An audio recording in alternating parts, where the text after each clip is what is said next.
Hi, my name's Mark Ryan with Easy 8A, and I love talking about anything related to 8A.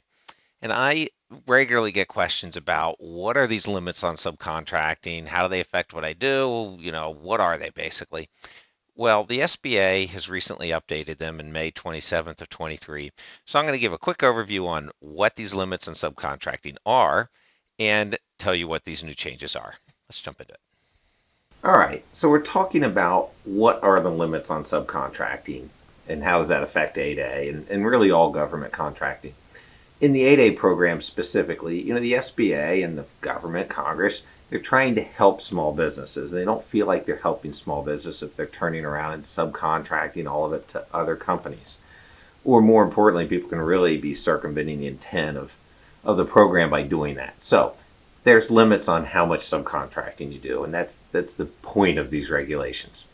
So what the regulations do is a little different than the ostensible subcontractor limitations, which say you can't subcontract the primary and vital aspects of it. What this does is limits the percentage that you can subcontract. So they break it down into three major categories.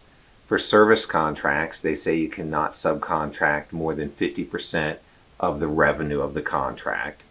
For construction projects, they say you cannot subcontract more than 85%. And for specialty trade construction, like plumbing, electrical, that kind of thing, you're not allowed to subcontract out more than 75%. And this is all to non-similarly situated entities.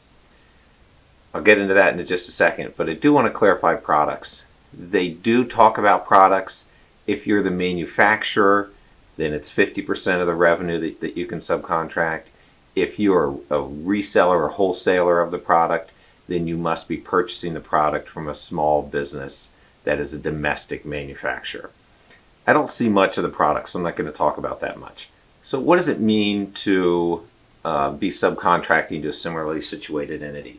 With similarly situated entities, what the SBA is getting to is if you're 8A, SDVOSB, woman-owned, hub zone, and or small business, and that was used on your contract. So if you got a $100,000 IT contract 8A, you can subcontract to another 8A for part of it, and that part doesn't count towards your subcontracting.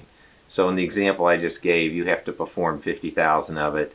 If you subcontracted 20,000 to another 8A firm, that doesn't, that's still your performance. So now you and that other 8A need to be over half of the contract, over 51%. And so that's the point of it, to allow similarly situated entities to go together to get to that 50%. However, if that company you're subcontracting it to further subcontracts it to a non-8A firm, then they do claw that back towards the non-8A performance. So of course, if you're using similarly situated subs, make sure they're not further subbing it out.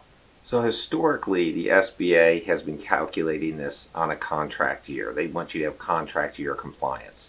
I've certainly seen companies get a contract that's 4 years long and sub 70% of it the first year, 40% the second, maybe 10% the third, and perform the entire thing in the fourth, and go back and get away with that. But the SBA is now clarified in this update, that's not the way it's going to be done. It's being done on a contract year, so you must be compliant every year of the contract. Additionally, they're clarifying that if it's a multiple award contract like an IDIQ, the agency can basically use that IDIQ to get to you. So in that case, you have to meet the requirement on every task order in the IDIQ in the contract year. In the past, you could say, okay, all my STARS 3 contracts in this year I met the 50% on. But now they're going to look at every order, task order, and make sure you're compliant on it.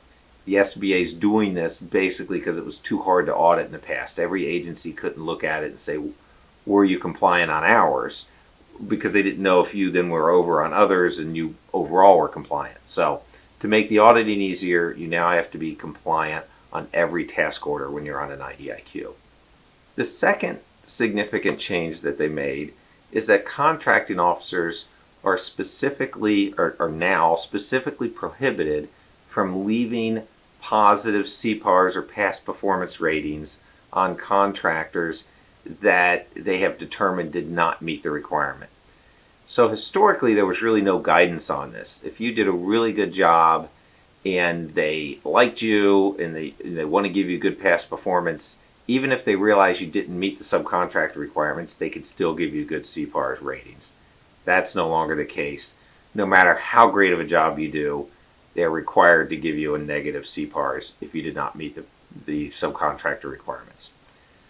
They do, however, now very clearly lay out 7 ways in which you are allowed to justify why you didn't meet the requirement. So I'll review those real quick. First off, if there were unforeseen labor shortages, however you can justify that, if that happened, you can justify not meeting the subcontractor requirements.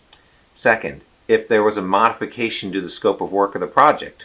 Third, if there was some sort of emergency or rapid response requirement to the project. Fourth, if the site or the environment changed in some way, say you're doing a roofing project and some hurricane came, that kind of thing. Fifth, if you were relying upon your sub being 8A, hub zone, woman, whatever it was, and you later discovered that they weren't, you had made a good faith, reliance that they were and they weren't, you can use that. Sixth, if there were basically unexpected changes to it. So the company your sub was legitimately 8A, but they lost that certification for some reason. Again, you can use that explanation. And finally, if there were what they call force majeure events, like a war or a riot, terrorism, some sort of government sanction or lockdown, those could be used. To reiterate, they do reinforce that you can only use these exceptions if these conditions were not within your control and you could not have mitigated them without imposing some sort of undue cost to you. So if you could have fixed it and dealt with it anyway, they're not going to allow you to use the exception. Otherwise, you can use any of those 7 reasons to justify why you didn't meet the limit on subcontracting. That's it.